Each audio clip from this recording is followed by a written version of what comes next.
안녕하세요. 오늘도 야담 살롱을 찾아주셔서 감사합니다. 선조들의 입에서 입으로 내려오는 이야기가 있는 따뜻한 소통의 공간입니다. 바쁜 일상 속에서도 잠시 쉼을 찾고 커피 한 잔의 여유와 함께 편안한 마음으로 즐겨주세요. 구독과 좋아요, 알람 설정은 야담 살롱의 멋진 순간을 만들어가는데 큰 힘이 된답니다. 오늘도 이곳에서 새로운 만남이 시작되길 기대하며 야담 살롱 시작하겠습니다.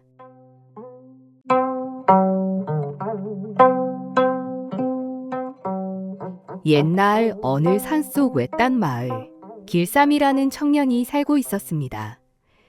그는 힘이 장사라서 큰 나무도 혼자서 쉽게 베어 나를 정도였지만 덥수룩한 머리와 낡아빠진 옷차림, 어리숙하고 세상 물정의 어두운 길삼이는 늘 마을 사람들의 놀림감이 되었습니다. 마을 아이들은 그를 보면 깔깔거리며 놀렸지요. 길삼아, 오늘은 어디로 바보짓거리 하러 가느냐? 한 아이가 소리쳤습니다. 그려, 어제는 속골 베러 갔다가 물에 빠졌다며. 다른 아이가 놀리듯 덧붙였습니다. 길삼은 피식 웃으며 머리를 극적였습니다. 그러게 말여. 그의 태도는 언제나 순박하고 사람 좋아 보였습니다. 길삼이의 순박함은 아이들뿐만 아니라 마을 사람들에게도 조롱의 대상이 되었습니다. 나무 아래서 막걸리를 나누던 사내들은 그를 보고 비웃었습니다. 길수 저놈의 모질이. 허우대는 멀쩡한데 영 모자라단 말이야. 길삼은 그들이 자기 이야기를 하는 걸 들었는지 못 들었는지 무심히 걸음을 옮겼습니다. 늘 그랬듯 그의 얼굴엔 선한 미소가 흘러넘쳤지요. 그러나 그 선한 미소 뒤에는 길삼이의 외로움과 아픔이 숨겨져 있었습니다. 그는 부모를 일찍 여의고 남의 집에 허드렛 일을 하며 살아왔습니다. 마을에서 늘 바보 취급을 받으면서도 길삼은 한 번도 화를 내거나 큰 소리 내지 않고 바보라 해도 그러려니 흐르는 물처럼 그저 하루하루 열심히 살아가는 이였지요. 어느 날 길삼은 나무를 한 짐 가득 짊어진 채 장터로 향하고 있었습니다. 그때 마을 어귀에서 화려한 가마가 지나갔습니다. 가마 속에서 고운 비단 옷을 입은 마님이 모습을 드러냈습니다. 그녀는 김씨 부인이었습니다. 김씨 부인은 마을에서 손꼽히는 부자였지요. 남편이 죽으며 남긴 유산으로 떵떵거리며 살고 있었지요. 나이가 들었음에도 고운 용모와 화려한 치장, 간드러지는 목소리로 마을 사내들의 마음을 흔들곤 했습니다. 저놈이 그 힘이 장사라는 바보 길삼이구만. 김씨 부인은 가마 안에서 나무를 한 짐 가득 짊어진 채 걸어가는 길삼이를 힐끗 쳐다보며 중얼거렸습니다. 그놈 몸 하나 실하네. 힘이 저리 좋으니 나한테 딱이겠구나.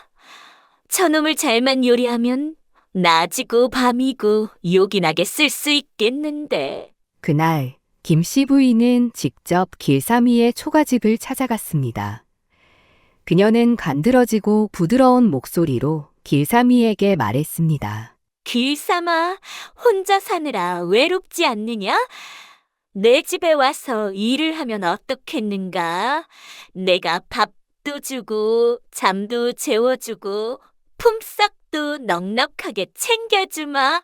길삼은 어리둥절한 표정으로 그녀를 바라보았습니다. 저같이 별 볼 일 없는 놈한테 왜 이런 호의를 베푸시는지요? 김씨 부인은 잔잔한 웃음을 흘리며 넓은 길삼의 가슴에 손을 올리며 대답했습니다. 사람 사는 게 별거 있겠느냐? 서로 돕고 사는 게지. 너가 착하고 성실하다는 이야기는 누누이 들었다네. 자네 같은 이가 곁에 있어준다면 밤낮으로 참 든든할 것 같네. 요즘 가뜩이나 나무 뗄감도 안 팔리고 허드렛 일거리가 없어 걱정이었는데 길삼은 바로 김씨 부인의 말을 수락하였습니다. 마을 사람들은 길삼의 소식을 듣고 혀를 찼습니다. 근데 듣자하니 길삼이가 이제 김씨 마님 댁에 일하러 간다더구먼. 뭐? 그 독한 부잣집에? 아이고, 저 바보 같은 놈, 길삼이 등골 빠지겠구먼. 아이고, 저 모질이가 이제 고약한 김씨 부인 밑에서 죽어나겠구먼. 길삼이가 김씨 부인의 집에서 일을 시작한 첫날, 그는 화려한 기와집과 잘 정돈된 마당에 감탄을 금치 못했습니다. 길삼이 눈에는 모든 것이 신기했습니다. 이런 데가 다 있구먼. 이렇게 으리으리한 대궐 같은 집이 있다니. 길삼은 놀란 표정을 숨기지 못하고 주위를 두리번거렸습니다. 김씨 부인은 그런 그의 모습을 보며 냉소를 지었습니다. 저 모질한 놈. 힘은 장사인데 저리도 순진하니 아주 다루기 쉽겠어. 길삼아, 이리 와보거라. 김씨 부인은 길삼이를 불렀습니다. 예, 마님. 부르셨습니까? 오늘부터 내 집에서 내가 할 일들이 많을 것이다. 오늘은 저 뒤뜰의 장작을 모두 정리하거라. 저녁까지 다 끝낼 수 있겠지? 길삼은 고개를 끄덕이며 장작이 가득 쌓인 뒤뜰로 향했습니다. 그의 큰 손과 근육으로 다져진 팔은 날렵하고 힘차게 장작을 정리하였고 몇 시간 지나지 않아 뒤뜰은 말끔하게 정리되었습니다. 김씨 부인은 길삼이의 모습을 보고 감탄하며 힘 하나는 아주 좋구만. 하지만 저 힘이 일할 때만 있는 건지 밤에도 쓸만한지 확인해 봐야 할 텐데. 하며 김씨 부인은 입맛을 다셨습니다. 길삼은 마당 청소, 물동이 나르기, 나무 패기까지 쉴 틈 없이 많은 일을 불평 한마디 없이 묵묵히 하였습니다. 어느 날 김씨 부인은 고봉으로 쌓인 쌀밥에 고깃국이 정성스럽게 차려진 밥상을 길삼이 앞에 내밀며 말했습니다. 길삼아, 참으로 고생이 많구나. 이렇게 듬직한 네가 내 옆에 있으니 내 마음이 편하구나. 김씨 부인은 어리숙하고 세상 물정 모르는 길삼이의 순진함을 간파하고 따뜻한 미소와 친절을 베풀었지요. 길삼이는 자신 앞에 놓여진 생전 처음 보는 쌀밥과 진수성찬을 보고 눈이 휘둥그레졌습니다. 길삼에게는 평생 처음 받아보는 호사였지요. 마님, 이런 귀한 음식을 저 같은 게 먹어도 되는가요? 김씨 부인은 간드러지는 웃음을 흘리며 길삼의 손에 숟가락을 쥐어주었습니다. 길삼아, 많이 먹어야 힘을 쓸 수 있지 않겠니? 많이 먹거라. 마님, 고맙습니다. 더 열심히 일하겠습니다. 김씨 부인은 잘 먹는 길삼이를 흐뭇하게 쳐다보며 단단하게 다져진 길삼이의 허벅지를 쓰다듬었습니다. 길삼아, 오늘 저녁 내 일을 좀 도와줄 수 있겠느냐? 예, 마님. 무슨 일이든 시키십시오. 쇠내 뭐든 열심히 하겠습니다. 그날 밤 길삼은 김씨 부인 방으로 갔습니다. 길삼이 왔니? 길삼아, 여기 있는 문서들을 정리하거라. 이건 아주 중요한 문서들이니 실수하면 안 될 것이야. 예, 마님. 얼른 정리하겠습니다. 칠흑같이 어두운 밤, 고요한 김씨 부인 방에서 길삼은 문서를 정리하였습니다. 문서들을 정리하던 길수는 왜 마을 사람들 이름이 이렇게 적혀 있을꼬? 마을 사람들의 이름이 적힌 많은 문서들을 보고 의아함을 느끼며 문서를 정리하고 있을 때 김씨 부인이 길수 옆으로 슥 다가와 간드러지는 목소리로 말하였습니다. 길삼아, 이제 이 문서 정리는 그만하고 이리 와보거라. 내 요즘 도통 잠을 푹 자지 못하는구나. 잠시만 내 곁에 누워보겠느냐. 길삼이는 마님의 부탁을 거절하지 못하고 그녀 곁에 누웠습니다. 김씨 부인의 손이 길삼이의 넓은 가슴을 어루만지며 말했습니다. 이리 가까이서 너의 온기를 느끼니 참으로 좋구나. 마님, 이러시면 쉿! 그만. 길삼이의 몸을 더듬는 마님의 손길을 부드러웠고 길삼이는 처음 느껴보는 여자의 손길에 온몸이 굳었습니다. 길삼이의 그것은 보는 것보다 더 크고 거대하였습니다.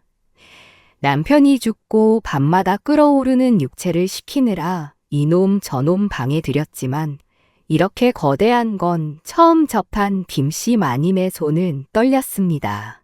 어머나, 얼마 만에 느껴보는 가득 참이여. 길삼이의 바위처럼 단단한 절구질에 어두운 밤 고요한 김씨 부인 집에는 김씨 부인의 앙칼진 신음소리와 황소가 진흙밭을 달려가는 듯한 요란한 소리만이 들렸습니다. 한바탕 천둥번개와 요란한 폭풍이 지나가고 김씨 부인은 숨이 넘어가고 허리가 활처럼 휘어졌으며 다리가 늘어졌습니다. 길삼이의 팔베개를 한 채로 간만에 만족감과 안정감에 자신도 모르게 잠이 들었습니다. 그렇게 동이 틀 때까지 김씨 부인은 몇 번의 혼절을 한지 모르겠습니다. 김씨 부인은 그날 이후로 더 이상 길삼이가 없으면 잠을 이룰 수 없는 지경에 이르렀습니다. 밤마다 길삼이를 불러들였고 길삼이의 품에 안기어 혼절하기를 수십 번. 김씨 부인은 아침이면 직접 문 앞까지 나와 길삼이를 배웅하였고 저녁이면 고된 일을 마친 길삼이를 위해 고봉쌀밥과 고깃국과 사내진미를 차려주었지요. 길삼이의 살맛에 길들어버린 김씨 부인에게 길삼이는 이제 없어서는 안 되는 존재가 되어버렸지요. 시간이 흐르며 길삼이의 태도는 점차 변하기 시작하였고 그는 더 이상 순진하고 순종적이던 일꾼이 아니었습니다. 김씨 부인이 무언가를 지시하면 길삼이는 예전처럼 고분고분하기보다는 자신의 방식대로 일을 처리하며 간혹 그녀의 지시를 은근히 무시하기도 했습니다. 길삼과 김씨 부인의 관계는 점차 역전되기 시작하였습니다. 길삼이의 도가 넘어서는 행동에도 김씨 부인은 길삼이에게 더 의지하게 되었고 그녀는 자신도 모르게 그의 말에 복종하기 시작하였으며 그의 눈치를 보기 시작했어요.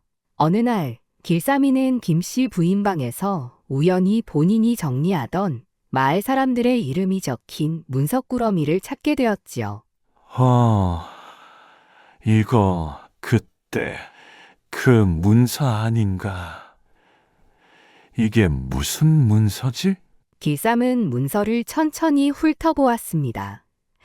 그 문서는 김씨 부인이 마을 사람들을 상대로 말도 안 되는 고금리로 돈을 빌려주고는 돈을 못 갚은 마을 사람들의 농사짓는 땅을 빼앗아온 땅 문서와 문맹인 사람들에게 가짜 계약서로 돈을 착취한 내용이 적힌 문서였습니다. 그 문서들 중에는 한때 길삼이가 마음속으로 연정하였던 꽃님이네 땅 문서도 있었습니다. 이게 다 무슨 일이더냐? 꽃님이가 고통받고 있었단 말인가? 어느 날 갑자기 꽃님이네 가족들이 마을을 떠난 이유를 알게 된 길수는 주먹을 꽉 쥐며 속으로 분노하였습니다. 그날 밤 해가 지자 마님은 또 길수를 찾았습니다. 길수야, 왜 이리 늦었더냐? 마님, 그렇게 제 품이 그리우셨는지요? 길수야, 나는 이제 한시도 너 없이는 안 되겠구나. 뜨겁게 달궈진 김씨 부인은 몸을 베베 꼬며 길수에게 살포시 기대었습니다. 길삼이 거칠고 투박한 손으로 김씨 부인의 팔을 아주 강하게 낚아챘습니다. 평소와 달리 길수의 손길이 아주 거칠었습니다. 성난 황소 같은 기세와 거칠게 자신을 다루는 길수의 손길에 김씨 부인은 순간 당황하였지만 또 다른 자극으로 다가왔고 절정의 순간을 맞이하였습니다. 길삼이는 자기 앞에 축 늘어진 김씨 부인을 보며 입술을 깨물며 속으로 중얼거렸습니다. 죄 없는 마을 사람들의 땅을 갈취하고 꽃님이에게 고통을 주다니. 다음 날부터 길수는 그전보다 더 김씨 부인을 하대하며 막대하였습니다. 길수의 달라진 모습과 자신을 거칠게 다루는 모습에 김씨 부인은 처음엔 당혹스럽고 치욕스러웠지만 시간이 지날수록 그의 거친 손길과 말투에 길들여져 갔습니다. 길수는 자신이 가진 힘으로 자신에게 의존하는 김씨 부인을 지배하기 시작하였습니다. 김씨 부인은 자신이 점점 길삼에게 종속되고 있다는 사실을 깨달았지만 그의 곁을 떠날 생각조차 할 수 없는 자신이 서글펐습니다. 길삼아, 요즘 나에겐 너무 날카롭구나. 나는 너를 믿고 의지하는데 조금만 나를 따뜻하게 품어주면 안 되겠느냐? 김씨 부인의 목소리에는 애걸과 분노와 슬픔이 섞여 있었습니다. 길삼이는 조용히 김씨 부인을 바라보며 입을 열었습니다. 마님, 이제 제가 떠나야 할 때가 된 것 같네요. 제가 하는 방식이 마음에 안 드신다면 제가 떠나야겠지요. 그의 말에 김씨 부인은 큰 충격을 받아 잠시 말을 잇지 못하였습니다. 길삼아, 아니다. 나의 말이 널 불편하게 한 것이라면 내 사과하겠다. 제발 날 떠나지 말아다오.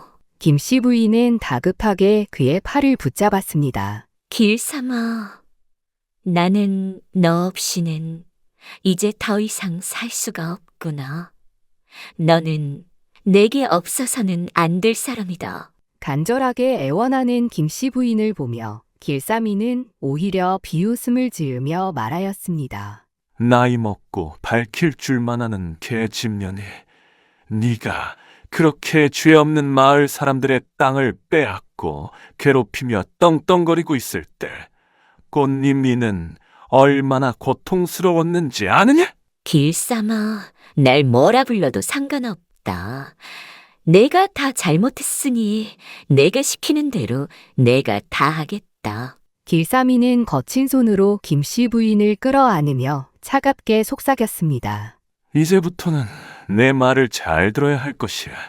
내 곁에 머물고 싶다면 이제 내가 시키는 대로만 해야 할 것이야. 길삼이는 꽃님이에 대한 기억을 잊으려는 듯 더 거친 손길과 힘찬 절구질로 김씨 부인을 대하였지만 김씨 부인은 그의 품 안에서 벗어나고 싶지 않아 더더욱 길삼이에게 매달렸습니다.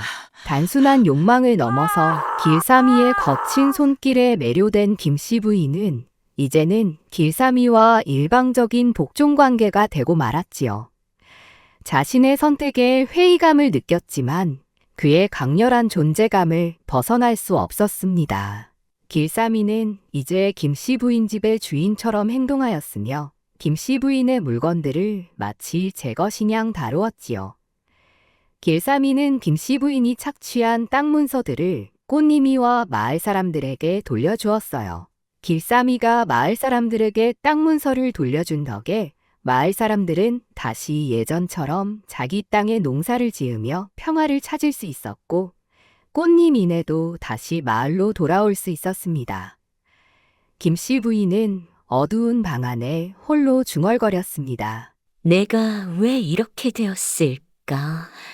하지만 내 몸뚱아리는 이제 길삼이 외에는 아무도 받아들일 수가 없구나.